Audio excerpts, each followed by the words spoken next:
అందరికీ నమస్తే. నేను గరిడేపల్లి సత్యనారాయణ, న్యూ లక్ష్య ఆర్గనైజేషన్. భారతదేశంలోనే కాదు, ప్రపంచంలోనే అతిపెద్ద జనాభా కలిగినటువంటి నగరాల్లో ఢిల్లీ రెండో స్థానంలో ఉంది. ఢిల్లీ జనాభా 3,40,00,000 జనాభాగా మనకు కనపడతా ఉన్నది. సో ఇట్లాంటి పరిస్థితుల్లో ఢిల్లీ రాష్ట్రం అయిన తర్వాత 3 సార్లు, అంటే 3, 5, 15 సంవత్సరాలు కాంగ్రెస్ పార్టీ పరిపాలన చేసింది. మళ్ళీ ఆమ్ ఆద్మీ మూడోసారి మళ్ళీ అధికారంలోకి వచ్చింది. అంటే సుమారుగా 30 సంవత్సరాలుగా అదే ఉన్నది.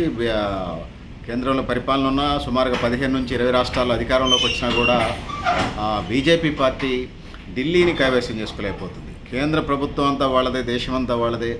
దాదాపుగా 40% పైగా ఓట్లు సాధించినటువంటి ఇది దేశ హెడ్ క్వార్టర్ అయినటువంటి ఢిల్లీలో గ్రిప్ సంపాదించుకోలేకపోవడం వాళ్ళకి ఆందోళన కలిగిస్తున్నట్టుగా మనకు అనిపిస్తూ ఉన్నది. దాదాపుగా 26 సంవత్సరాలు, అంటే 3 దశాబ్దాలుగా వస్తూ ఉన్నది బీజేపీ ప్రతిపక్ష పాత్రలోనే. సో ఎన్ని ఫైట్స్ చేసినా బీజేపీ మెయిన్ రోలు ముఖ్యమంత్రి కాలేకపోతుంది. వాళ్ళు అనేక రకాల పరిస్థితులను ఫేస్ చేశారు అనేది మనం చెప్పుకోక తప్పదు. కాంగ్రెస్ ఢిల్లీ న్యాయయాత్ర అంటుంది. ఆపాలన బాగోలేదని విమర్శతో ఢిల్లీ ఇక సహించదు అంటుంది. సో ఇది పరిస్థితి. అంటే వాళ్ళ రాజకీయ పార్టీల విధానాలకు సంబంధించినట్లు ఉన్నది. సో ఢిల్లీ రాష్ట్రం ఎప్పుడు 3 ముక్కలాటగా ఉన్నది.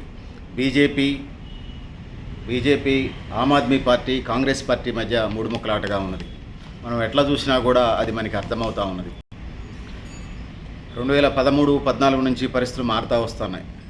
ఢిల్లీ ముఖ్యమంత్రిగా కాంగ్రెస్ సీఎం అభ్యర్థిగా షీలా దీక్షిత్ 3 పర్యాయాలు పనిచేశారు.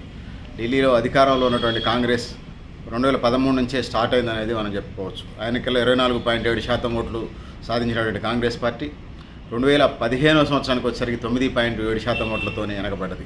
ఇక 2020 ఎన్నికలకు వచ్చేసరికి 4.3% ఓట్లకు ఇంకా పడిపోయిందని చెప్పుకోవచ్చు. ఈ క్రమంలో 2013లో చూసుకున్నప్పుడు ఆమ్ ఆద్మీ పార్టీ 29.7% ఓట్లు ప్రారంభిస్తే 2015లో 54.5% ఓట్లు సాధించి 2020లో 53.8% ఓట్లు సాధించి దాన్ని విజయడంకాన్ని కొనసాగిస్తూ విజయాలను కొనసాగిస్తూ ముందుకు సాగుతుందనేది మనం చెప్పుకోవచ్చు. సో అనేక ఆంక్షలు, అనేక వ్యతిరేకతలు, జాతీయ పార్టీల అణిచివేతలు, ఇవన్నిటి మధ్య ఆమ్ ఆద్మీ పార్టీ తనదైన శైలిలో ముందుకెళ్తూ ఉంది. ఇందులో ప్రధానంగా ఢిల్లీ ఓటర్ల గురించి మనం చెప్పుకోవాల్సి వచ్చినప్పుడు ఢిల్లీ ఓటర్లు రెండు వైఖరులు అవలంబిస్తున్నారనేది మనకు అర్థమవుతూ ఉంటుంది. ఇక ఢిల్లీ ఎన్నికలకు సంబంధించి మొత్తం ఏదైతే ఉన్నదో మొత్తం 70 స్థానాలు, 70 ఎమ్మెల్యేలు ఉంటే కాంగ్రెస్ పార్టీ 2013 నుంచి పోటీ చేసుకుంటూ వస్తూ ఉంది. కాంగ్రెస్ పార్టీ 70 స్థానాల్లో 8 స్థానాలు నెగ్గితే 2013లో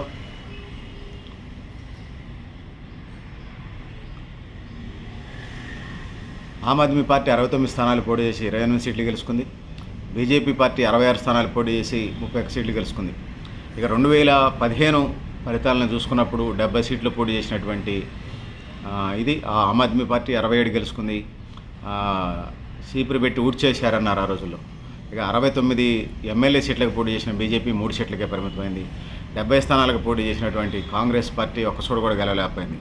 2020లోనూ దాదాపుగా ఇలాంటి పరిస్థితి ఉంది. కాంగ్రెస్కి ఏం సీట్లు రాలేదు, బీజేపీకి 8, ఆమ్ ఆద్మీ పార్టీ ఏకఛత్రాధిపత్యంగా మళ్ళీ 62 సీట్లు, 70కి 62 సీట్లు గెలుచుకుందనేది మనం చెప్పవచ్చు. ఢిల్లీ ఓటర్లు పరిణతితో ఉన్నారనేది మనం చెప్పుకోవచ్చు. పార్లమెంట్, అసెంబ్లీ ఎన్నికల్ని 2 కోణాల్లో చూస్తున్నారు అనేది మనం చెప్పుకోవచ్చు. ఇందులో ప్రధానంగా పార్లమెంట్ ఎన్నికలు వచ్చినప్పుడు బీజేపీ కోటేస్తూ ఉన్నారు. అదేవిధంగా రాష్ట్ర స్థాయి ఎన్నికలకు వచ్చినప్పుడు వాళ్ళు ఆమ్ ఆద్మీ పార్టీకి ఓట్లేసినట్టుగా మనకు రూఢీ అవుతూ ఉంది. సో కేంద్రం బలోపేతంగా ఉండాలనేది ఢిల్లీ ఓటర్ల మనోగతం కావచ్చు. అదేవిధంగా ఆమ్ ఆద్మీ పార్టీ క్లిక్ కావడానికి కారణం త్రాగునీరు, విద్యుత్తు, విద్య, వైద్యం, రవాణా ఈ అంశాల మీద దృష్టి పెట్టి ఓటర్ల పట్ల నిబద్ధత చాటుకుంది. అర్బన్ ఓటర్లను ఆకట్టుకోగలిగింది. ముఖ్యంగా సర్కారు బడుల్ని బాగా డెవలప్ చేసింది. గవర్నమెంట్ హాస్పిటల్, మహిళా ఆసుపత్రులని బాగు చేయడం, ఉచితంగా 400 లీటర్ల ఇంటికి త్రాగునీరు ఇవ్వటం, 200 యూనిట్లు ఫ్రీ కరెంట్ ఇవ్వటం. ఇప్పుడు తెలంగాణ రాష్ట్ర ప్రభుత్వం కూడా 200 యూనిట్లు ఫ్రీ కరెంట్ ఇస్తుంది రేషన్ కార్డు వాళ్ళకి.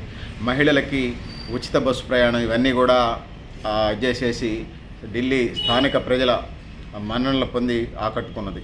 సో ఆ విధంగా సంక్షేమ పథకాల పరంగా, సంక్షేమం పరంగా ముందడుగు పోయిందని మనం చెప్పొచ్చు. పన్ను చెల్లింపుదారులకు న్యాయం చేసేలా సర్కారు జవాబుదారీతనం, అవినీతి రహిత పాలన. ఆమ్ ఆద్మీ పార్టీ అంటేనే అవినీతి రహిత దానికినే పుట్టిందని మనం చెప్పుకోవచ్చు. ఆ విధంగా ముందుకొచ్చిందనేది నేను తెలియజేసుకుంటా ఉన్నాను.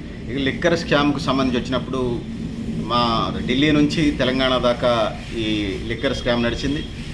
తెలంగాణ ప్రాంతం నుంచి కవితక్కను కూడా ఆ కేసులో అరెస్ట్ చేశారు. ముఖ్యంగా కేజ్రీవాల్ ఢిల్లీ కేంద్రంగా మద్యం స్కామ్ జరిగిందని చెప్పేసి కేంద్ర ప్రభుత్వం వాళ్ళని ఇచ్చేసి ఇంట్రాగేషన్ సందర్భాన్ని నోటీసులు ఇచ్చి చేసిన సందర్భాన్ని మనం చూసాం. ఈ క్రమంలోనే ఢిల్లీ ముఖ్యమంత్రి కేజ్రీవాల్ ఎవరైతే ఉన్నారో తను జైల్లో ఉన్నారు. వాళ్ళ ఉప ముఖ్యమంత్రి కూడా ఎవరైతే ఉన్నారో ఆయన మనీష్ సిసోడియా అని కూడా పెట్టారు. వాళ్ళ ఎంపీ సంజయ్ సింగ్ తదితర వాళ్ళని కూడా అరెస్ట్ చేసినటువంటి సందర్భాన్ని చూసాం. ఈ కేజ్రీవాల్ సీఎం పదవికి తర్వాత రాజీనామా చేసి తన మంత్రివర్గంలో ఇంకొక మహిళా మంత్రికి ముఖ్యమంత్రి పదవి కట్టబెట్టిన నేపథ్యాన్ని మనం చూసాం. సో రాష్ట్ర హోదా కలిగిన ఢిల్లీ మీద లెఫ్టినెంట్ గవర్నర్ ద్వారా దొడ్డిదారిన అధికారం చలాయించేటువంటి పరిస్థితి బీజేపీ చేస్తుందనేది ఆమ్ ఆద్మీ ఆరోపణ. జనరల్గా ఆ పరిస్థితిలో నెట్టివేయబడ్డారనేది మనం చెప్పుకోవచ్చు. ఢిల్లీలో 1998 నుంచి పరిస్థితులు మారుతూ వస్తూ ఉన్నాయి. పాతరం కొత్తరం, పేదలు ధనికులు, స్థానికులు, వలసజీవులు ఇలా రకరకాల పరిస్థితులు ఢిల్లీలో ఉన్నాయి. కార్పొరేషన్లో కూడా ఎన్నికలు జరిగితే ఢిల్లీ కార్పొరేషన్కి ఒక పరిస్థితి కనపడతా ఉంది. సో 98% ఢిల్లీ అర్బన్ ప్రజలు, 75% విస్తీర్ణంలో నివాసం ఉంటున్నారు. 2024 లోక్సభ ఎన్నికల్లో 7 పార్లమెంట్ స్థానాలు గెలిచి బీజేపీకి 52 అసెంబ్లీ సెగ్మెంట్లో ఆధిక్యత వచ్చింది. కానీ ఆమ్ ఆద్మీ పార్టీ 10, కాంగ్రెస్ 8కి 400 సీట్లతో ఆధిక్యత వచ్చింది. కలిసి పోటీ చేసిన ఆమ్ ఆద్మీ పార్టీ, కాంగ్రెస్ పార్టీ. ఆమ్ ఆద్మీ పార్టీకి 24.17% వస్తాయి, కాంగ్రెస్ పార్టీకి 18.19% వచ్చినాయి. ఉమ్మడి ఓట్లు 42.36% కన్నా బీజేపీ 54.35% ఓట్లు సాధించినట్టుగా మనకు అర్థమవుతోంది. అంటే ఆమ్ ఆద్మీ పార్టీకి 24.17%, కాంగ్రెస్ పార్టీకి 18.19%. అంటే ఓవరాల్గా 42.36% అయితే బీజేపీ ఓటింగ్ పర్సెంట్ 54.35% వచ్చి 2008లో బీజేపీ. సో ఆ విధంగా ఎక్కువ వచ్చినాయి పర్సెంటేజ్. 2008 నుంచి బీజేపీ గెలవని అసెంబ్లీ స్థానాలు 23 ఉంటే కాంగ్రెస్ గెలవని స్థానాలు 25 ఉన్నాయి 2008 నుంచి. 2013 నుంచి ఆప్ గెలవని స్థానం ఒకటే.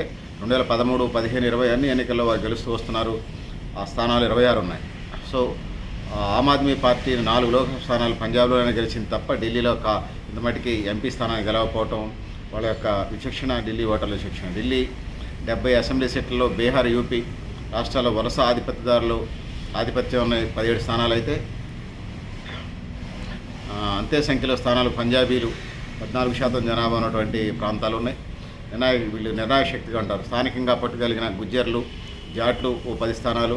ఢిల్లీలో మొత్తం 12% జనాభా కలిగిన ముస్లింలు 30% మించిన ఓట్లతో నిర్ణాయకంగా ఉన్నట్టుగా మనకు అర్థమవుతుంది. 6 అంటే ఓవరాల్గా బీహార్, యూపీ వలస వచ్చినటువంటి ఢిల్లీ వలస వచ్చినటువంటి వాళ్ళదేమో 17 స్థానాలు ఇంప్లీట్ చేస్తున్నారు 70లో. పంజాబ్ నుంచి వచ్చినటువంటి వాళ్ళు 14%, 100కి 14% నిర్ణయం చేస్తున్నారు. స్థానికంగా వలస వచ్చినటువంటి వాళ్ళు అంటే అక్కడ ఉండేటువంటి గుజ్జర్లు, జాట్లనే ఆ జాతులకు సంబంధించి లేక కులాలు అనుకోండి, వాళ్ళు 70లో 10 స్థానాలను ఇన్ఫ్లుయెన్స్ చేయగలరు. ఢిల్లీలో ముస్లిం జనాభా ఉన్నది, వాళ్ళు 12% జనాభా ఉన్నారు. అయితే మొత్తం ఓటర్లలో ఢిల్లీ ఓటర్లో వీళ్ళు 30%గా చెప్పుకోవచ్చు. ఈ విధంగా రాజకీయ సమీకరణాలు ఉన్నాయి.